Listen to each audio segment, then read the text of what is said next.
AI के बारे में बहुत सारे मिसकंसेप्शंस मार्केट में घूम रहे हैं। मिसकंसेप्शन नहीं बोलूँगा, एक डर है कि एआई क्या मेरी नौकरी ले लेगा।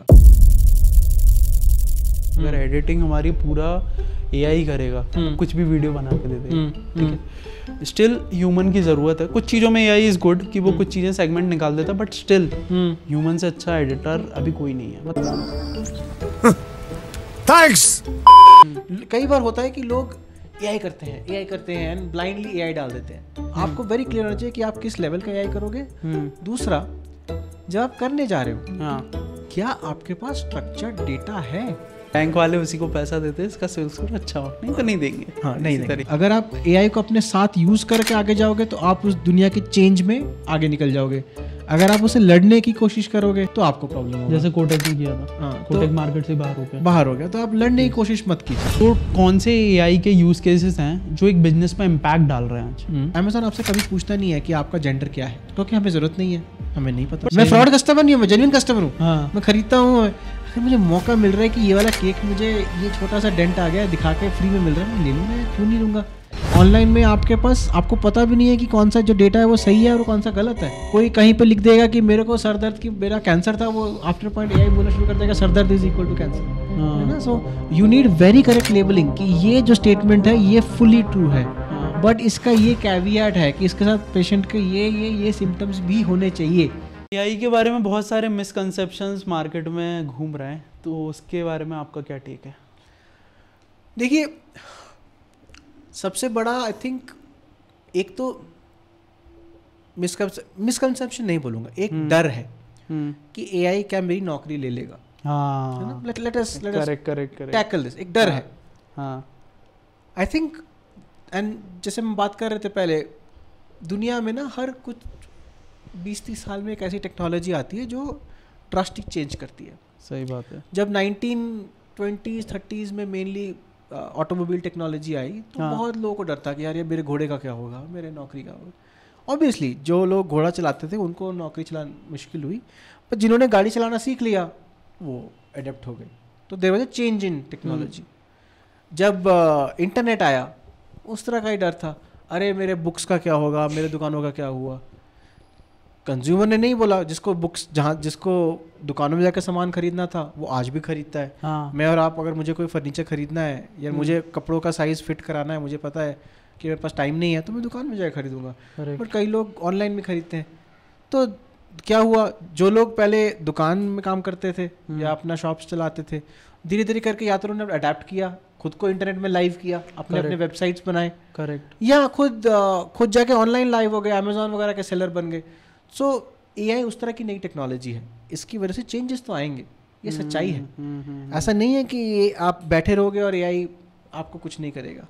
एआई अगर इतना कुछ कर पा रहा है, एआई आपके सॉफ्टवेयर डेवलपमेंट कर सकता है, एआई आपका क्रिएटिव बना सकता है, तो आपको आपको अपने आप को अडेप्ट करना पड़ेगा कि आप उस एआई के सही साइड में हो, ना कि आप उससे फाइट कर रहे हो।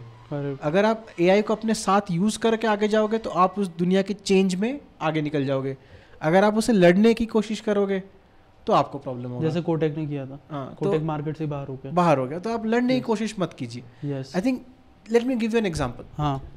हम लोग आपस में बात करते हैं क्रिएटिविटी की। टेक्स्ट लिखना या एआई में, let's say let me change the example. Let me give you finance example. हमने फाइनेंस के बारे में बात किया, हमने बोला इनवॉइस पढ़ना है ना।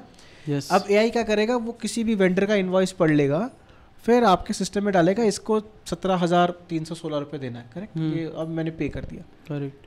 बट कोई भी एआई 100% प्रूव नहीं होता है। अगर आप एआई की प्रेसिशंस देखोगे, जनरली 80-90, तो 100 में से 5 बार या 100 में से 6 बार वो गलती करेगा। तो अब आप अगर उसमें आप क्या कर सकते हो, आप अपने आप को ट्रेन कर सकते हो कि आपका रोल अब इनवॉइस को पढ़ना नहीं रहेगा, आपका रोल होगा उस तरह के ऑडिट प्रोसेस बनाना कि एक तो मैं चेक करूं कि एआई का जो आउटपुट है वो ऑडिट में सही आ रहा है कि नहीं। तो मैं अपने आप को ट्रेन करूं कि दूसरा मैं एआई को कैसे ट्रेन करूं कि मैं वो जो मेरा काम है कि मैं AI के ट्रेनिंग के काम में शुरू हो जाऊँ, इंस्टेड ऑफ मैं पेज चेक करूँ। मैं क्या करूँगा, मेरे को इनवॉइस नहीं पढ़ना अब, पर मुझे समझना है कि AI इसको पढ़ने की कोशिश करेगा। करेक्ट। अब मैं कैसे करूँगा, तो मैं उस डेटा में जाके लेबलिंग करना शुरू करूँगा। अच्छा ये ना इनवॉइस ID है, कोई इसको इनवॉइस ID लिखता है, कोई इसको INV ID लिख देगा, कोई इसको ID लिख देगा, सीरियल नंबर लिख, कुछ सीरियल नंबर लिख देगा, तो इसको मैं टैग करना शुरू कर दूंगा। हाँ। अब तो मेरा काम होगा instead of reading it, start tagging it, ताकि वो AI इसको पढ़े। और मुझे थोड़ा AI के बारे में समझना पड़ेगा कि AI इसको पढ़ेगा कैसे।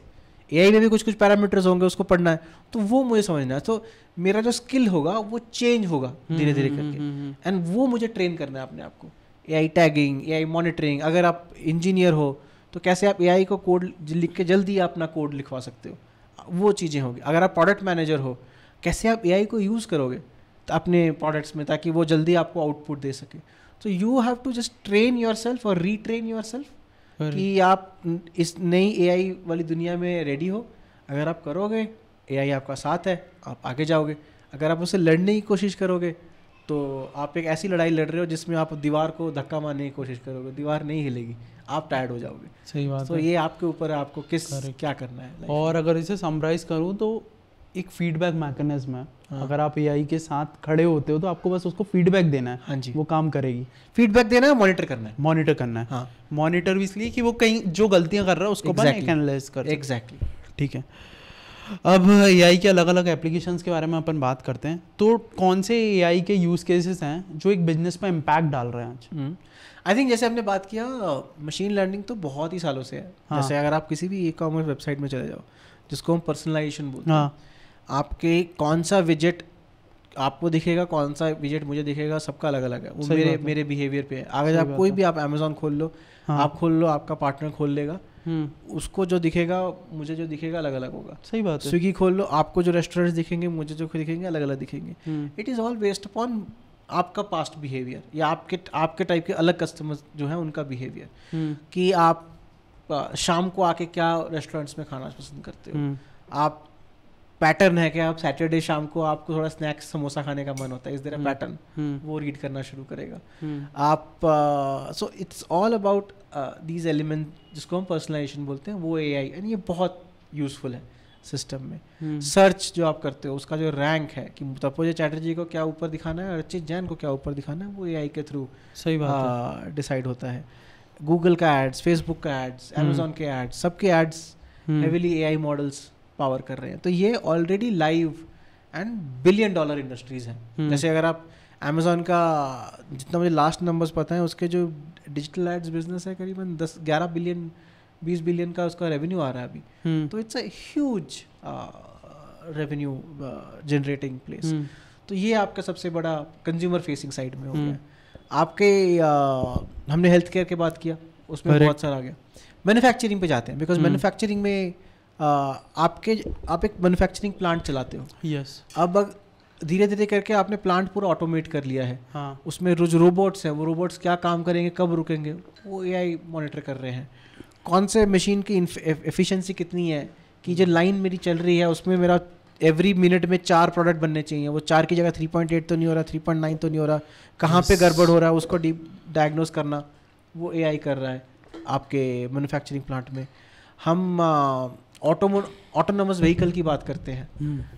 सब गूगल का कंपनी है ऑटोनोमस व्हीकल की, ऊबर ने इन्वेस्ट कर रखा है ऑटोनोमस व्हीकल है, वायमो है। करेक्ट, वायमो है, राइट। सो इन सारी कंपनीज के जो व्हीकल चल रहे हैं उसमें कितना सारा डेटा होता है। उसमें इन टर्म्स ऑफ आपके सामने आपका कैमरा चेक कर रहा है, कितने वेस्टेज, आपके साइड में कैमरा चेक कर रहा है, रास्ते की क्वालिटी कैमरा चेक कर रहा है, वेदर प्रिडिक्शंस कर रहा है कि आगे स्नोफॉल तो नहीं होगा, आगे क्या नहीं होगा, and it is trying to predict, it is trying to preempt कि वो इंसान आगे है, वो यहाँ भी जा सकता है, यहाँ भी आ सकता है चल के।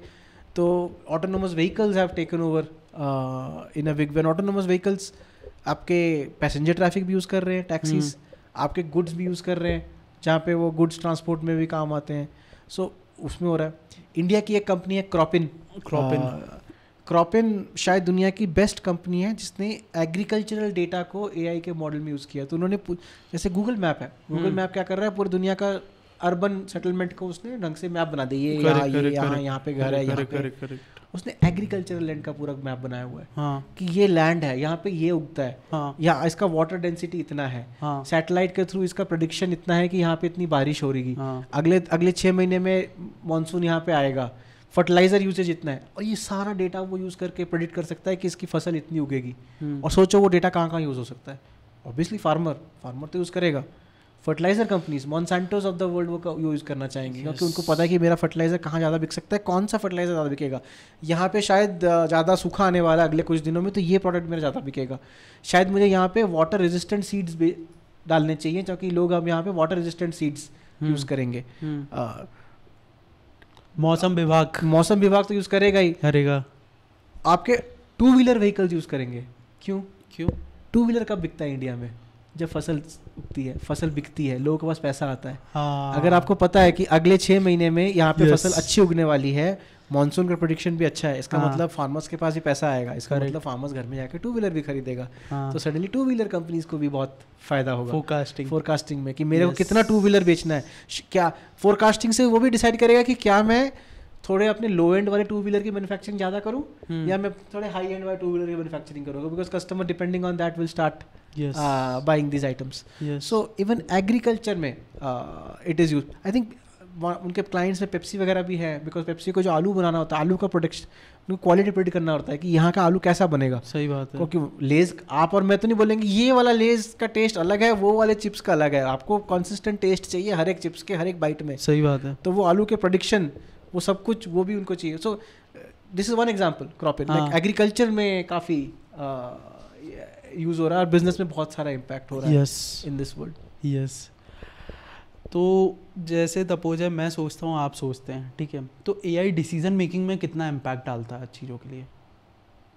देखिए मेरे हिसाब से ना, हाँ, एआई 3 तरह का होता है। हाँ, एआई यूजेज जो मैंने देखा है।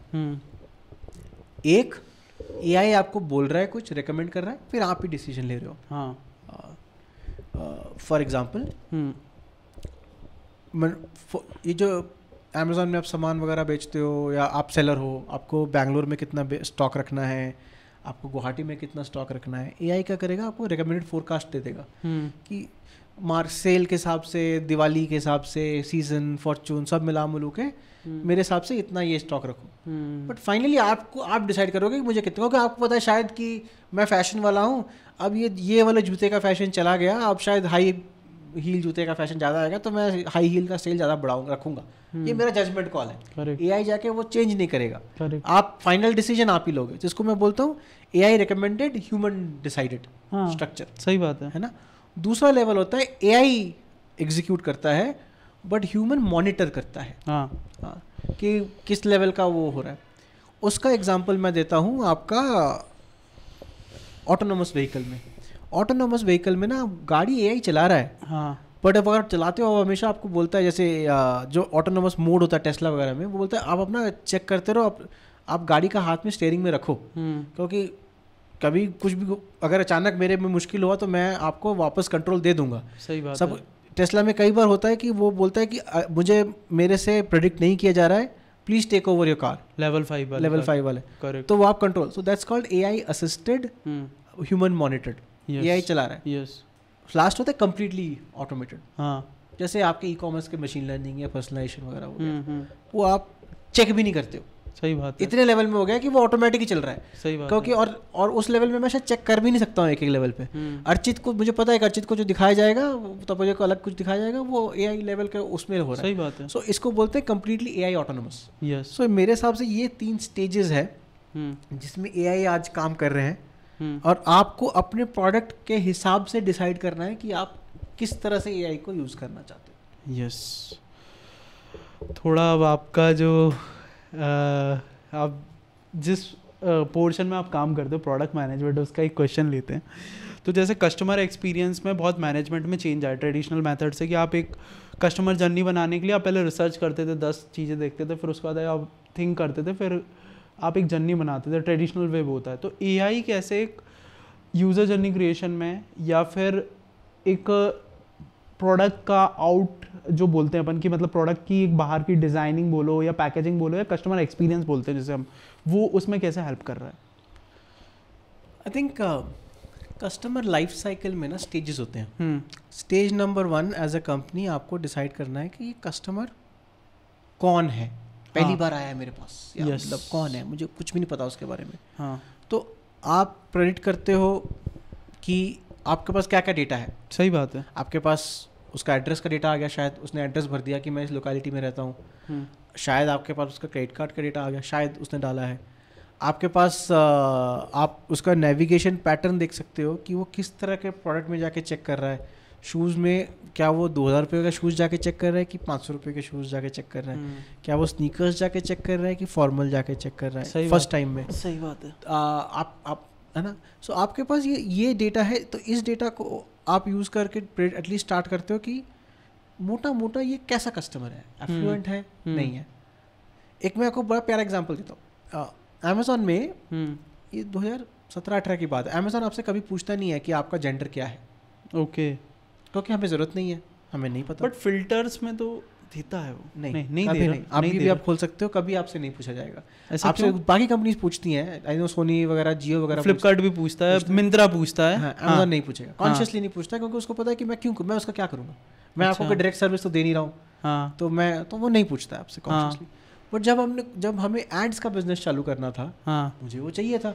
अच्छा. क्योंकि मेरे को पास PNG आया, बोला कि ये मेकअप या मेरा जो यूनिलीवर आया कि लैक्मे हो, मुझे फीमेल्स को टारगेट करना है.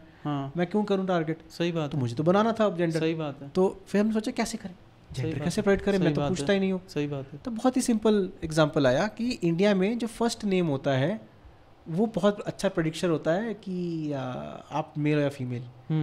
तपोजॉय is generally male but Tapojaya is female. Archit is generally male but Archita is a female. Suddenly हमने क्या किया, लोगों का फर्स्ट नेम को डेटा को AI में फीड करा. ओके. एंड उससे हमें ब्यूटीफुली 90% प्रिसिशन में पता चल गया कि क्योंकि कुछ लोग लड़कियों के नाम भी रखते हैं वो 90% हो सकता है. सही बात है. पंजाब में Jagdeep can be both male and female. तब आपको सेकंड नेम यूज करते, जगदीप सिंह है कि जगदीप कौर है. है ना. सो वो चीजें आ जाती हैं. और फिर उसके बिहेवियर पैटर्न भी हमने ऐड किया ताकि और मॉडल स्ट्रांग हो जाए. तो इस तरीके से इवन बिफोर समबडी केम, हम उसके विदाउट यूजिंग द प्रोडक्ट हम बता पाते हैं कि ये मेल या फीमेल है. सो ये हो गया फर्स्ट स्टेज में. कि आपका प्रेडिक्ट क्या किया आपने, पहले कस्टमर को अफ्लुएंस प्रेडिक्ट कर लिया, उसका जेंडर प्रेडिक्ट किया. फिर आता है कस्टमर का यूजेज पैटर्न. यूजेज पैटर्न से आप कस्टमर की प्रोक्लिविटी प्रेडिक्ट करते हो. फॉर एग्जाम्पल से तब हो जाए कोट एंड कोट थोड़ा डील सीकर कस्टमर है, हमेशा जहाँ पे भी जाता है डील ढूंढता है, सस्ते में खरीदता है. Versus Archit convenience Sikar customer है. अर्चित को पैसा देने में कोई प्रॉब्लम नहीं अगर चीज़ें उसको जल्दी और अच्छी क्वालिटी की मिली. करेक्ट. एज अ कंपनी मैं अर्चित को मोर वैल्यूएबल कस्टमर मानूंगा. Potential customer, potentially valuable. AI ये इसको प्रेडिक्ट करने में हेल्प करता है. आपका बिहेवियर पैटर्न, आप कहाँ पे जा रहे हो, आप किस बटन को ज़्यादा प्रेस कर रहे हो, ये सारा डेटा आपको मिल जाता है. तो आपको प्रेडिक्ट करता है कि ये इस वजह से आपका ये इस तरह कस्टमर है, आप इसको प्रेडिक्ट करो. इसमें भी एक लेयर आता है.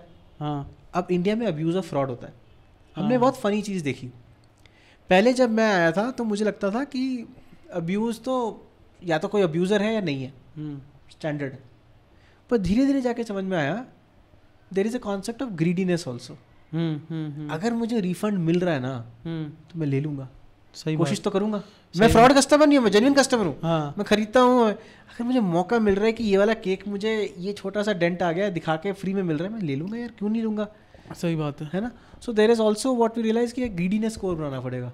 कुछ कस्टमर ज़्यादा ग्रीडी होते हैं. कुछ कैटेगरीज में ग्रीडीनेस ज़्यादा होता है कि because of the resellability. So you start predicting customers trust and greediness score, कि ये कस्टमर का ट्रस्ट स्कोर कितना है, ग्रीडीनेस स्कोर कितना है, उस हिसाब से उसको आप ट्रीट करते हैं. ये तो जब आप किसी कस्टमर सपोर्ट एसोसिएट को फ़ोन करते हो, उसके सामने ये स्कोर आ जाता है कि इसका बिहेवियर है, इसका ट्रस्ट स्कोर इतना है, इसका ग्रीडी स्कोर इतना है, कितना. अगर आपका ग्रीडी स्कोर बहुत ही कम है तो वो आपसे पूछेगा ही नहीं, ओके सर कोई प्रॉब्लम नहीं. अगर आपका ग्रीडी स्कोर ज़्यादा है, दिख रहा है, तो आपसे 4 सवाल और पूछेगा. तो उस तरह से आप अपना सपोर्ट का बिहेवियर भी मतलब सिविल स्कोर की तरह उन्होंने एक अपना अलग स्कोर बना के रखा है, अलग मंथ कि बैंक वाले उसी को पैसा देते हैं इसका सिविल स्कोर अच्छा हो, नहीं तो नहीं देंगे। हाँ, नहीं देंगे। सो उस तरह से आप, तो ये आप लाइफ स्टेज बनाते हो कस्टमर को। Yes. तो ये हो गया आपके ऐप में कस्टमर का। हाँ, एक कंपनी है जैसे Quanticus.ai, हाँ, बहुत ही स्मार्ट लोग हैं जिन्होंने उसको बनाया है। yes. वो क्या करते हैं, आप मिंत्रा हो या आप स्विगी हो या आप कंपनी ई कॉमर्स हो, आप गूगल में बिड करना चाहते हो।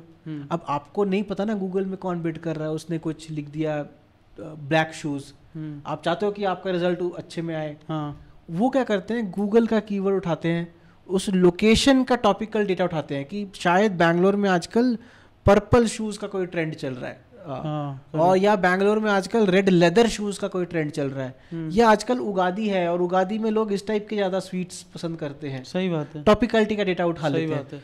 आपके कंपनी का हिस्टोरिकल डेटा उठाते हैं कि आपका रेड के साथ अगर आप रेड लेदर लिखते हो तो ज़्यादा क्लिक होता है, अगर आप स्नीकर लिखते हो तो कम। सो वो आपका डेटा उठाते हैं, आपकी कंपनी का, वो लोकल टॉपिकल डेटा उठाते हैं, और फिर गूगल कीवर्ड का पैटर्न उठा के, और जो दिखता है वो डायनामिकली वहीं पे ही वो कीवर्ड और इमेज को अपडेट मारते हैं। उससे क्या होता है, कंपनीज को करीबन ऑलमोस्ट 10-15% का बेनिफिट होता है।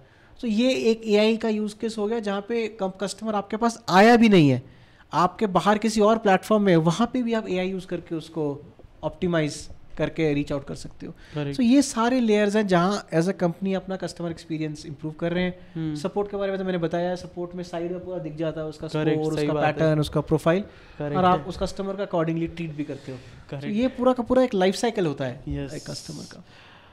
और एआई उन टच पॉइंट्स को भी कवर कर लेता है जो हम लोग छोड़ देते हैं, जैसे माइक्रोसॉफ्ट क्लैरिटी है, वो एक ऐसे हीट मैप्स निकाल के दे देता है कि हमें कस्टमर कहाँ क्लिक करेगा सबसे ज़्यादा, कहाँ रेड आ रहा है। बिल्कुल, तो वो चीज़ एक बहुत अच्छा एआई का बहुत अच्छा एग्जांपल, और यूएक्स डिज़ाइनर्स उसका अच्छा यूज़ करते हैं। बिल्कुल, और बिल्कुल एक इनसाइट देते हैं। ये तो क्वेश्चन अब एआई ड्रिवन पर्सनलाइजेशन की कुछ सक्सेसफुल एग्जांपल ये तो इसमें कवर हो चुका है, ठीक है। कंपनीज एआई ऑटोमेशन और ह्यूमन टच के बीच बैलेंस कैसे मेंटेन करती है? आई थिंक बहुत ही अच्छा सवाल है ये। हमने ऐसे 3 लेयर की बात की, human decision, human monitoring, completely autonomous. Company सबसे पहले कोशिश करती है कि ये किस स्टेज में है। जो मैं प्रोडक्ट बना रहा हूँ उसको डिफाइन करो कि ये किस स्टेज में है, किस तरह का प्रोडक्ट है, उसके हिसाब से अपना प्रोसेस लेके आते हैं। फॉर एग्जाम्पल, आप चैट सपोर्ट में बात करते हो, most of the times initial आपसे जो बातें होती हैं चैट सपोर्ट की, तो वो बॉट से होती हैं। सही बात है। आप कई बार आप फ्रस्ट्रेट होते हो क्योंकि बॉट अभी भी उस लेवल पे नहीं हुआ है कि आपको इमोशनली समझ सके आपका सिचुएशन क्या है, ट्रेन। तो वो जो ट्रांसफ़र है, वो ट्रांसफ़र मेरे हिसाब से अभी भी कंपनीज ने ठीक से उस बैलेंस को नहीं पहुंच पाई, कहाँ पे ट्रांसफ़र करना है। या तो कई बार वो बॉट बहुत ज़्यादा बात खींच देता है जहाँ पे कस्टमर एकदम फ्रस्ट्रेटेड होकर ड्रॉप ऑफ कर रहा है, यहाँ पे बॉट बहुत जल्दी ट्रांसफर कर दे रहा है ह्यूमन एजेंट के पास बात करने के लिए। तो वो एक एरिया है जहाँ पे वो ट्रांसफर अभी भी इट्स ऑन गोइंग। अगर आप स्टार्टअप बनाना चाह रहे हो, बनाने की कोशिश करो, these are perfect areas to build a startup, क्योंकि प्रॉब्लम अभी सॉल्व नहीं हुआ है ह्यूमन चैट सपोर्ट ट्रांसफर में। और कहाँ पे आपका ह्यूमन होता है, ह्यूमन इंटरफेस टच होता है। आप एक प्रोडक्ट बना रहे हो, आपने एआई के थ्रू एक प्रेडिक्टेड यूएक्स डिज़ाइन वगैरह बना लिया, बट उसमें भी आपको पता है कि मेरे ऐप में कस्टमर जनरली यहाँ पे राइट साइड में क्लिक करता है, या मेरा शेयर जो होता है वो हमेशा टॉप राइट में होता है। वो चीज़ें फिर भी आपको एक ह्यूमन मॉनिटर करना पड़ता है यूएक्स लेवल में, तो वो अगेन ह्यूमन टच रहता है। सही बात है। आप एक डॉक्टर के पास जा रहे हो, डॉक्टर शायद आपका डेटा एआई में फीड करेगा, बट एज अ कंज्यूमर आपको बोलेंगे कि एआई आपको दवाई दे देगा, आप शायद विश्वास नहीं कर पाओगे, आपको बहुत मुश्किल होगा वो। सही बात है। तो इसलिए आपको जो दवाई देने वाला चाहिए वो हमेशा डॉक्टर ही चाहिए, ह्यूमन ही चाहिए। सो वहाँ पे भी it will be an AI assisted model, but final चीज़ें आपको डॉक्टर ही देगा।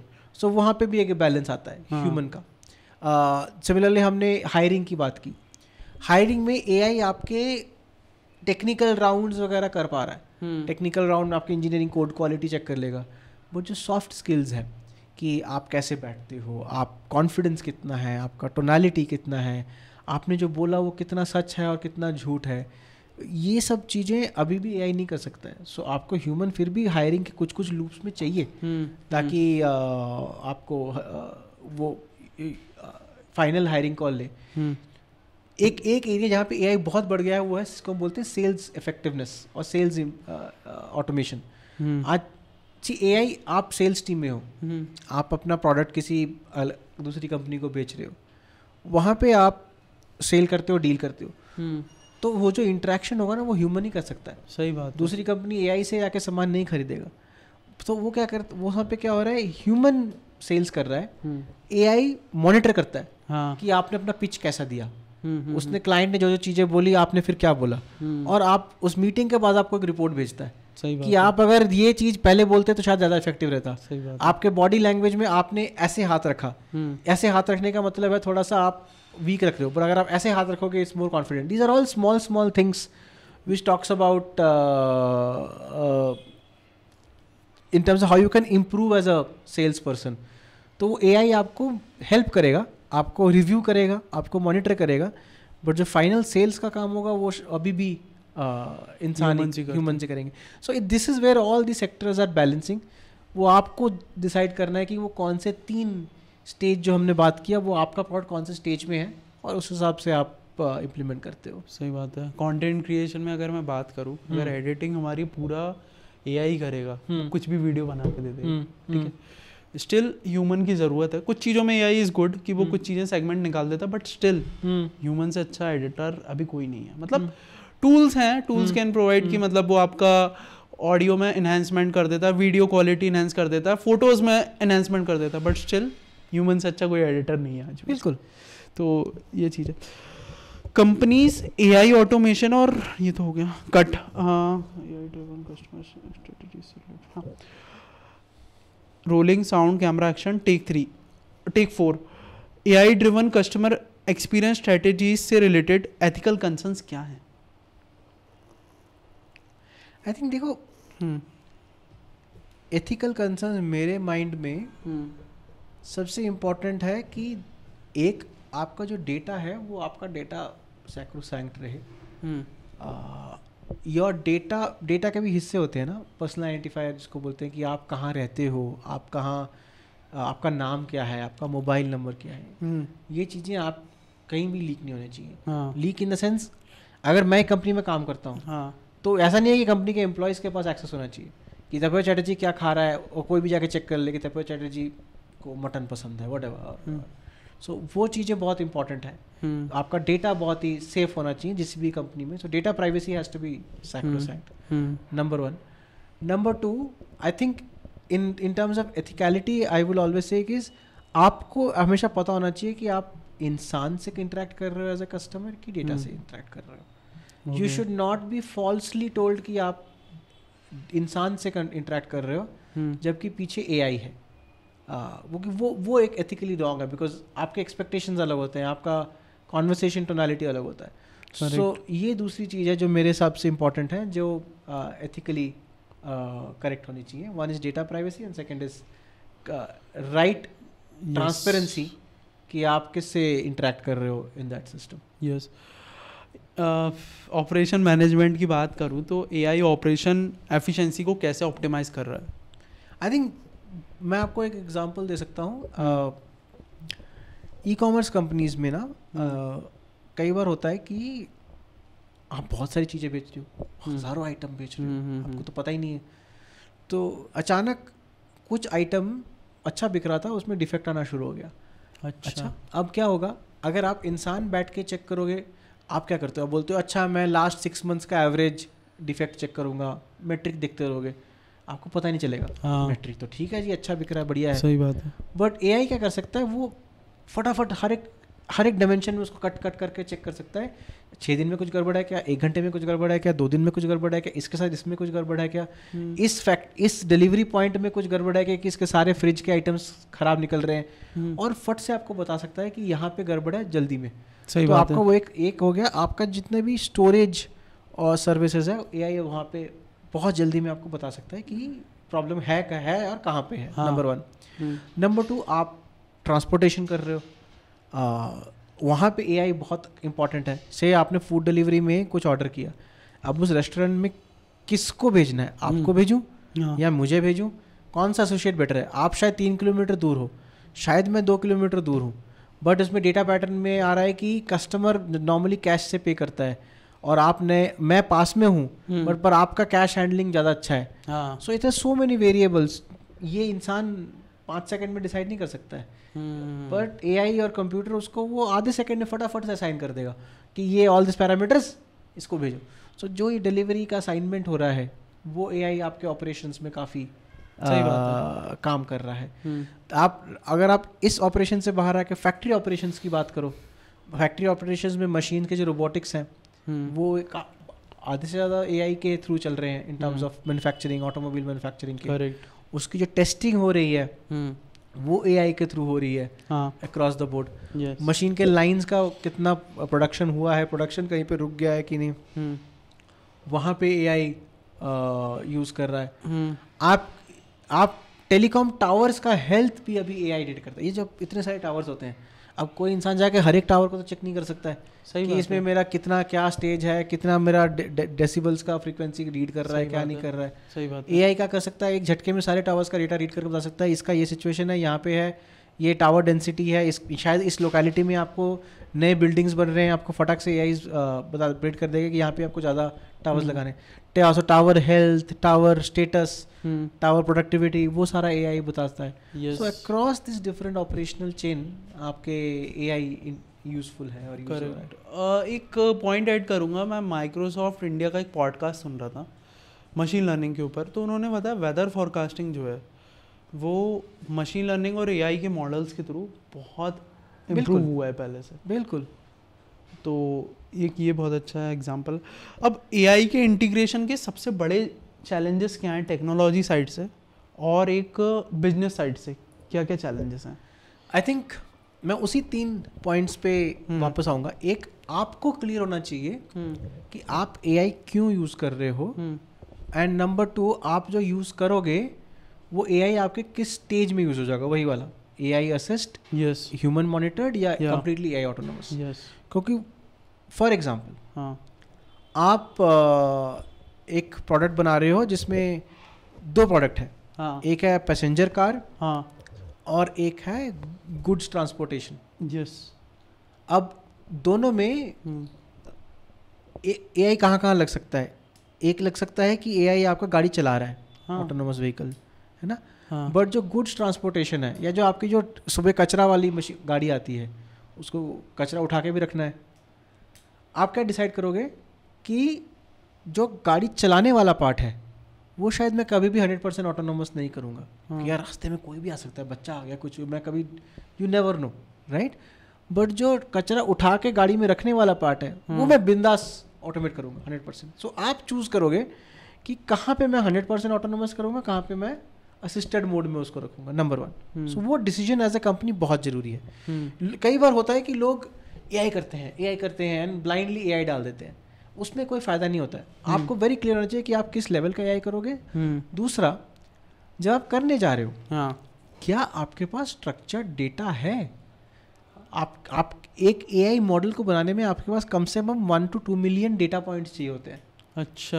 अगर आप यूजफुल नहीं तो क्या है वो आपको 50% प्रिसीजन देगा, इसका मतलब कॉइन टॉस कर लो उससे अच्छा, है ना. तो उसको सिक्का उछाल के देख लो. तो अगर आपको ढंग का कोई प्रिसीजन चाहिए 80-90% वाला, तो कम से कम 1 मिलियन डेटा पॉइंट्स है. तो आपको किसी कहीं पे अगर आपको एआई लगाना है, क्या आपके पास वो डेटा पॉइंट है. आप वो, और डेटा पॉइंट का मतलब वो लेबल्ड ढंग से डेटा पॉइंट है जिसको एआई पढ़ के बोल सके कि ये प्रेडिक्शन ये है, ये प्रेडिक्शन ये है. यस. सो दूसरी सबसे इंपॉर्टेंट होती है, आप जाके चेक करो आपके पास वो लेबल डेटा है कि नहीं. आपके पास अगर कोई कंपनी बोल रही है मैं जी एआई में ये कर दूंगा, चाहे मैं एआई में, लेट्स गो एन एग्जांपल, मैं बोलूँगा मैं ना एआई में आपका डॉक्टर का मेडिसिन पेशेंट डायग्नोसिस कर दूंगा. अच्छी बात है. आपका पास डेटा कहाँ है. बोलेगा डेटा तो मैं ऑनलाइन पढ़ लूँगा. वहाँ पर आपको बस रेड फ्लैग है. ऑनलाइन में अभी भी ढंग से डायग्नोसिस टू उतने अच्छे रेड फ्लैग्स डेटा नहीं है, बिकॉज और ऑनलाइन में आपके पास, आपको पता भी नहीं है कि कौन सा जो डेटा है वो सही है और कौन सा गलत है.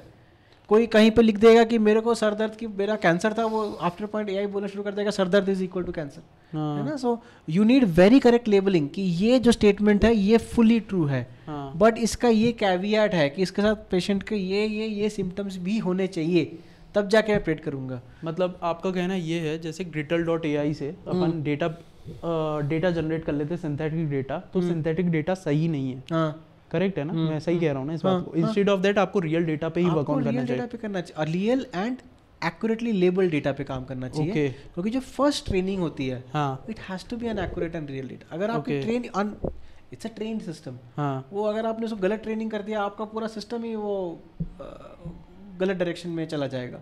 So number 2 is you should have very clear labelled and accurate and size of data, जिसको 1 मिलियन बोल सकते हैं, नंबर 1। नंबर 3 जो चाहिए होता है, हर एक AI को करने का कॉस्ट होता है। For example even in e-commerce companies, मैं चाहूँ तो हर एक चीज़ को, जिसको हम बोलते हैं n=1, मतलब हर एक कस्टमर के लेवल में पर्सनलाइज कर सकता हूँ। हर एक विजेट उस पेज में स्क्रॉल करोगे, एक विजेट आपको बताएगा कि ये यहाँ पे पराठा खा सकते हो, यहाँ पे आप ये पराठे के रेस्टोरेंट्स हैं। एक विजेट आपको बताएगा कि आपने हिस्टोरिकली ये ऑर्डर दिया, उस हिसाब से एक नॉर्मल विजेट है। चाहो तो आप हर एक को कन्वर्ट कर सकते हो, सही बात है, n=1। yes. बट समझो वो n=2 का मतलब हर एक 1 के हिसाब से आप कंप्यूट कर रहे हो। और अगर आपके पास 20-30 मिलियन है तो आप 20-30 मिलियन लेवल का कंप्यूटेशन कर रहे हो हर फ्यू आवर्स में, मिनट्स में, उसका कंप्यूटेशन कॉस्ट काफ़ी हाई है, बहुत हाई है। तो आपके PNL में वो बहुत बड़ा झटका लगेगा। So you have to also take a judgement कि ये जो मैं करने जा रहा हूँ उसमें मैं किस लेवल का पर्सनलाइजेशन कर सकता, कॉस्ट के हिसाब से करना चाहता हूँ। क्या मैं चाहता हूँ कि ये एकदम n=1 पे ही हो, कि क्या मैं थोड़ा ऊपर आके बोलूँ कि जितने भी लोग मेरे एक सेगमेंट है जिसको मैं एफ्लुएंट बोल सकता हूँ, या जो कन्वीनियंस सीकर हैं या डील सीकर हैं, उस लेवल में पर्सनलाइज करूँ ताकि मेरा कॉस्ट भी ऑप्टिमाइज हो। सो थर्ड लेयर होता है आपके पास आपका कॉस्ट इक्वेशन कैसा बैठ रहा है, and you should be able to very clearly see कि आपका कॉस्ट इक्वेशन नेट बेनिफिट दे रहा है कि नहीं। सो ये 3 मेरे हिसाब से इंटीग्रेशन चैलेंजेस / वॉच आउट्स हैं जो हमें देखने चाहिए।